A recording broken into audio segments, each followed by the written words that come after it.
Chitrapuri colony అక్రమాల కేసులో విచారణ పూర్తయింది. 2005 నుంచి 2020 వరకు జరిగిన అవకతవకలపై కమిటీ విచారణ జరిపింది. నవంబర్ 27న ప్రభుత్వానికి నివేదిక అందజేసింది. అక్రమాలకు 15 మందిని బాధ్యుల్ని చేస్తూ ఫైనల్ రిపోర్ట్ ఇచ్చింది.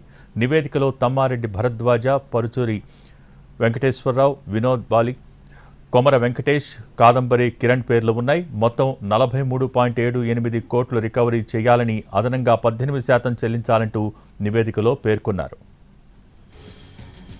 336 రిజిస్ట్రేషన్లు ఏవైతే అక్రమంగా చేశారని చెప్పేసి మొత్తం కోడే ఎక్కువసారో ప్రపంచం అంతా కూడా అదే న్యాయస్థానం 336 రిజిస్ట్రేషన్లు కేసు కొట్టివేసి మన ప్రభుత్వ అధికారులకు డీసీఓ గారికి వెరిఫై చేసి వాళ్ళ రిజిస్ట్రేషన్ పర్మిషన్ ఇవ్వమని చెప్పేసి ఆర్డర్స్ కూడా ఇచ్చారు. ఇంకా ఎక్కడ నాకు తెలిసినా సరే ఈ 4 రోజుల నుంచి నేను ఎక్కడ సభ్యులకు కూడా చెప్పాల. వాళ్ళకు మెసేజ్ పెడితే వాళ్ళు హ్యాపీగా ఫీల్ అయ్యేవాళ్ళు. కానీ మన కాల పరిమితి అయిపోయిన తర్వాత వాళ్ళకి చెప్దాము, ఎట్లయినా డీసీఓ గారు వాళ్ళ ఎంక్వైరీ చేయాలి కాబట్టి, వారి దగ్గర నుంచి రావాలి కాబట్టి అని చెప్పేసి నేను ఈరోజు చెప్దామని చెప్పలే.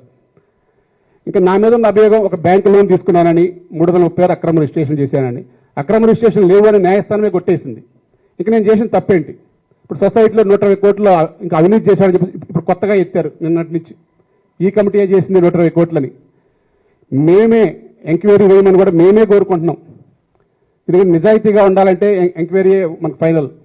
ఎంక్వైరీ రిపోర్ట్ చేస్తే క్లియర్గా అర్థమవుతుంది. మీకు గతంలో కాంట్రాక్ట్కి అడ్వాన్స్ ఇచ్చారు. ఇప్పుడు మేము గతంలో ఉన్న లాగా కాదు. ఇప్పుడు కాంట్రాక్ట్కి మేము సొసైటీ నుంచి డబ్బు ఇవ్వాలి. ఇప్పుడు చేసిన పనికి డబ్బు ఇవ్వక పనులు ఆగిపోతున్నాయి. ఇక్కడ ఇంత కష్టపడుతూ పనిచేస్తున్నా కానీ, ఇన్ని నిందలు పడ్డా కానీ చేసేది ఒకటే, చిత్రపూర్ లక్ష్యంగా పనిచేస్తున్నాం, చిత్రపూర్ అభివృద్ధి కోసం పనిచేస్తున్నాం, చిత్రపూర్ సంక్షేమం కోసం.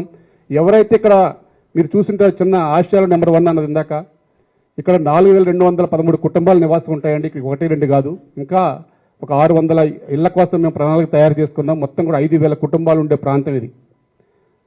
5000 కుటుంబాలను అన్నింటినీ ఒక ఏకతాటి మీద తేవాలంటే ఎంత కష్టం ఉంటుందో మీకు తెలుసు. కానీ అందరినీ కూడా సమన్వయం చేసుకుంటూ, ఎక్కడ కూడా చిన్న చిన్న విభేదాలు వచ్చినా మేమే ఒక పెద్ద మనుషుల్లాగా వెళ్ళి అన్ని సాల్వ్ చేసుకుంటూ వస్తాం. ఈ 5గురిని మేము సాల్వ్ చేయలేకపోతున్నాం, చేయలేని కూడా. 5గురిలో ఒక్కడైనా నిజాయితీ పరుడు ఉందా అంటే, వ్యక్తిగతంగా తప్ప కాకుండా ఎవరన్నా సరే ఇగో ఇతనికి అన్యాయం జరిగింది, ఇతని కోసం పోరాడతామని చెప్పి వాళ్ళని చెప్పానండి. మేము అప్పటికే చెప్పాం మన జల్లబడిలో. నిజమైన సినీ కార్మికులు ఎవరో కాని వాళ్ళు ఎవరో నాకు తెలుసు. మిగతా వాళ్ళకి ఇక్కడ తెలుసో లేదో నాకు అంతగా తెలియదు, కానీ వాళ్ళకు కూడా తెలుసో లేదో నాకు తెలియదు. కానీ ఇక్కడ నిజమైన సినీ కార్మికుడు ఎవరు, కార్మికుడు కాకుండా వచ్చి జాయిన్ అయిన వాళ్ళు ఎవరు, ఎవరు త్రూ వచ్చారు, ఎలా వచ్చారు అనేది నాకు కూడా తెలుసు.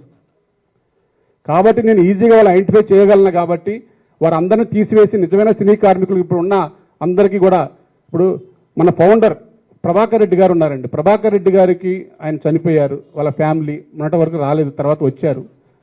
వారికి కూడా ఇల్లు లేదు ఈ రోజు దాకా. వారికి ఇల్లు కేటాయించాం. ఒక సినీ కార్మికుడు కాని వాళ్ళు ఇల్లు తీసేసి వాళ్ళకి కేటాయించాం. అది కూడా తప్పంటారు. ఇప్పుడు ఆ ఇల్లు నేను ఎవరికైనా బయట వాళ్ళకి ఏమైనా ఇస్తే అనుకోవాలి. తర్వాత గిరిబాబు గారికి కానీ, వాళ్ళ ఫ్యామిలీకి కానీ, ఇట్లా ఉమాయూన్ గారికి కానీ, ఇట్లా ఇప్పుడు సుద్దాల అశోక్ తేజ గారు, ఆయన సినిమా అతనే కదా, ఆయనకు కానీ, ఇట్లా మన సింగర్ మనో గారికి కానీ, ఇటువంటి వాళ్ళకి ఇస్తున్నా కానీ వాళ్ళు మా ఫ్లాట్ తీసేయొద్దు, వేరే వాళ్ళ ఫ్లాట్లు తీసేయంటారు. మరి ఇది ఎక్కడ న్యాయం అర్థం? ఇప్పుడు వాళ్ళు ఒకటే సిద్ధాంతం మీద పోరాడాలి. ఎవరు పోరాడినా ఒక సిద్ధాంతం ఉండాలి. నిజమైన సినీ కార్మికుడు కాని వాళ్ళని తీసేయండి అని వాళ్ళే కొట్లాడుతున్నారు. కార్మికుడు కాని వాళ్ళని తీసివేసి నిజమైన సినీ కార్మికుడికి ఇస్తుంటే, నా ఫ్లాట్ తీసేయొద్దు, వేరే వాళ్ళ ఫ్లాట్ తీసేయండి అంటారు మళ్ళీ వాళ్ళే. మళ్ళీ అదే తీసివేసిన సభ్యులందరినీ కూడా ఏకం చేసుకొని ఈరోజు న్యాయస్థానాల చుట్టూ వాళ్ళ దగ్గర డబ్బులు వసూలు చేసుకొని చుట్టూ తిరుగుతూ ఉన్నారు. నేను అంతిమంగా ఒకటే చెప్పేది, 5 సంవత్సరాలు పోరాడారు. ఇప్పటికైనా సరే మీ దగ్గర ఏమన్నా ఉంటే పెద్దల సమక్షంలో కూర్చోండి, సొసైటీ అభివృద్ధి కోసం సహకరించమని కోరుతాను తప్ప నేను ఏమి వాళ్ళ గురించి ఒక విమర్శ కూడా చేయలేదు. ఈరోజు మాత్రం వాస్తవంగా ఓపెన్గా చెబుదాం అనుకున్నా. ఎవరైతే అభియోగాలు చేసే వాళ్ళకి నేను మొన్న జల్లబడి కూడా ఛాన్స్ ఇచ్చాను. వచ్చి మీ వివరణ చెప్పుకోండి, మీ ఎక్స్ప్లెనేషన్ చెప్పుకోండి.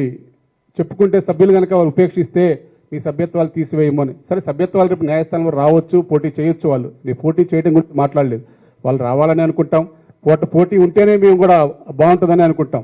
కానీ సిస్టమ్ ప్రకారం చేయాలి కాబట్టి, ఇలా ఒక కంట్రోల్ లేకపోతే ఎవరు నచ్చినట్టు వాళ్ళు చేస్తారు కాబట్టి అనేది మేము వాళ్ళ సభ్యత్వాలు జల్లబడిలో పెట్టి తీసివేశాం. రేపు న్యాయస్థానం ద్వారా వస్తే వాళ్ళు కూడా పోటీకి అడుగులే, మేము దాన్ని స్వాగతిస్తాం. కానీ ఒకటే చెప్పేది, ఇప్పటికైనా సరే ఎవరైతే ఉన్నారో 4 పేర్లు కూడా ఒకటే చెప్తున్నా. మద్దినేని రమేష్ గురించి నేను ఎప్పుడు కూడా ఒకటే చెప్పాను. ఆయనకి ఒక రోస్ అలాట్ అయిన మాట వాస్తవం, రోస్ నెంబర్ 57. ఆ తర్వాత ఆయన సినిమా ఆర్థిక కష్టాలతో ఆ ఇల్లు గత అధ్యక్షుల వారికి ఇచ్చేసి వేరే ఈడబ్ల్యూఎస్ ఫ్లాట్ తీసుకున్నాడు, E5104. ఆ తర్వాత అది కూడా అఫీషియల్గా 5 మెన్ కమిటీ అలాట్మెంట్ చేసింది, నేను చేయలేదు, ఇంకో కమిటీ వాళ్ళు చేయలేదు. అయినా సరే అవన్నీ కూడా పక్కన పెట్టేసి ఆయన ఒక డైరెక్టర్స్ యూనియన్ ద్వారా ఒక 15 మంది సభ్యులను ఇక్కడ యూనియన్లో చేర్పిస్తే వారందరినీ కూడా తీసివేయడం జరిగింది. మేము తీసేయలేదండి, మళ్ళీ నేను తీసేసాను అనుకుంటారు.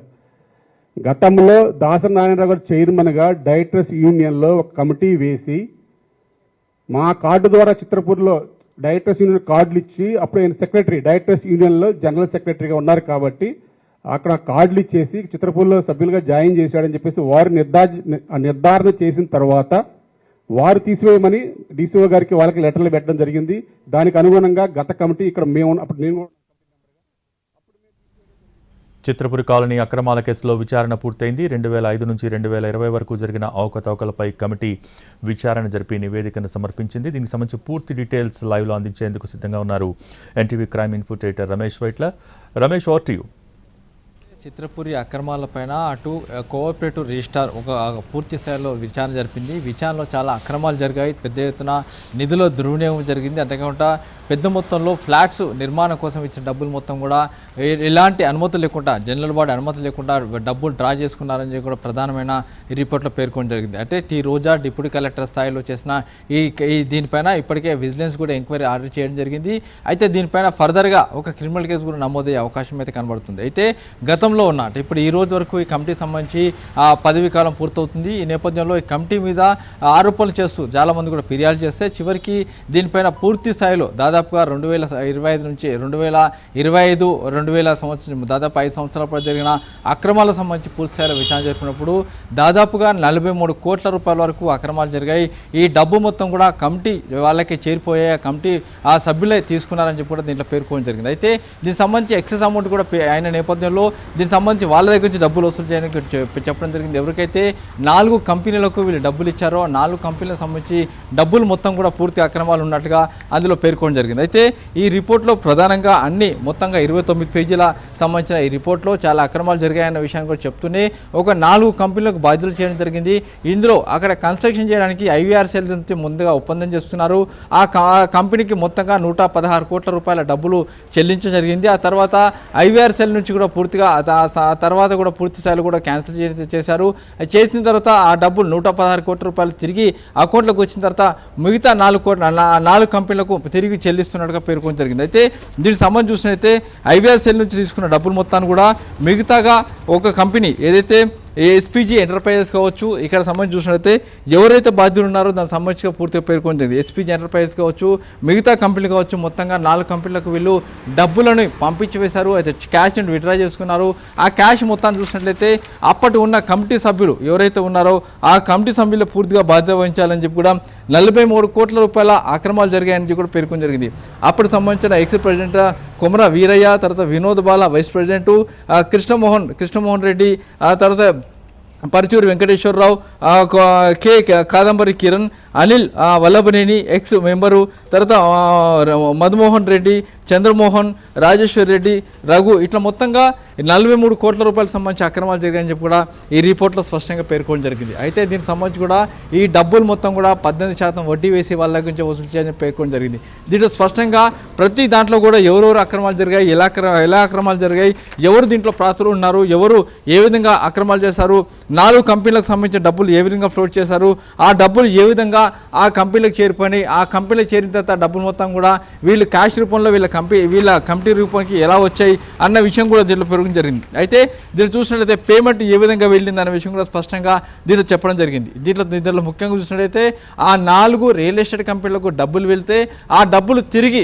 ఏదైతే ఇక్కడికి వీళ్ళ కమిటీ సభ్యులకు వచ్చినట్టుగా పేర్కొంటున్నారు. అయితే దీనికి సంబంధించి కూడా ఒక విజిలెన్స్ కమిషన్ వేయడం జరిగింది. దీనికి సంబంధించి పూర్తిసారి దర్యాప్తు చేస్తున్నట్లు ఇప్పటికీ అధికారులు చెప్తున్నారు. భోగి. Thank you Ramesh.